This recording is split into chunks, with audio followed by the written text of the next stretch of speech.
மின் கணக்கீடு குற்றச்சாட்டில் கரூர் கம்பெனி என்ற வார்த்தையை அமைச்சர் நிர்மல்குமார் பயன்படுத்தியதால் பதிலுக்கு உதயநிதி ஸ்டாலின் ஒரு வார்த்தை சொன்னதால் சட்டப்பேரவையில் கூச்சல் குழப்பம் ஏற்பட்டது. அதாவது நம்ம மாண்புமிகு நம்ம கரூர் கம்பெனி மன்னிக்கணும் கரூர் முன்னாள் சட்டமன்ற உறுப்பினர் திரு சந்திரமன்ற உறுப்பினர், கோயம்புத்தூர் சட்டமன்ற உறுப்பினர், அதில் நான் கரூர் சட்டமன்ற உறுப்பினர் நினச்சேன். 2021 அமைச்சராக இருந்தார். அதான் நான் தான் திருத்திக்கிறேன்னு சொல்லிட்டேன்ல, அமைச்சராக இருந்தார். இல்லை எல்லாத்துக்கும் எதிர்கட்சி தலைவர் சொன்னதை நீக்கிட்டீங்களா?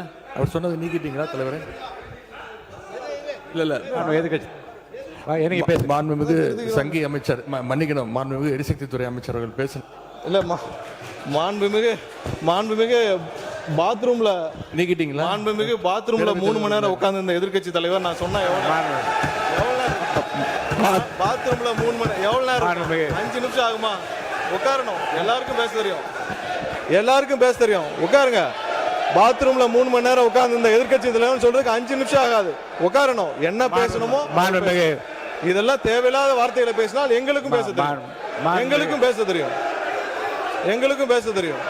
தேவையில்லாத வார்த்தைகளை பேசினால் எங்களுக்கும் பேச தெரியும். என்னவோ அதான் பேசணும். மாண்பு உறுப்பினர், இந்த கரூர் உறுப்பினர் இந்த கம்பெனி என்ற வார்த்தையை நீங்க நீக்கிட்டீங்களா? இப்போ தமிழ்நாட்டில் யார் பாத்ரூமில் எவ்வளோ நேரம் உட்காந்துருக்காங்க அப்படின்னு கண்காணிக்கிறதுக்கு ஒரு தனி அமைச்சர் வச்சிருக்கீங்களா என்பதை நான் கேட்க விரும்புகிறேன்.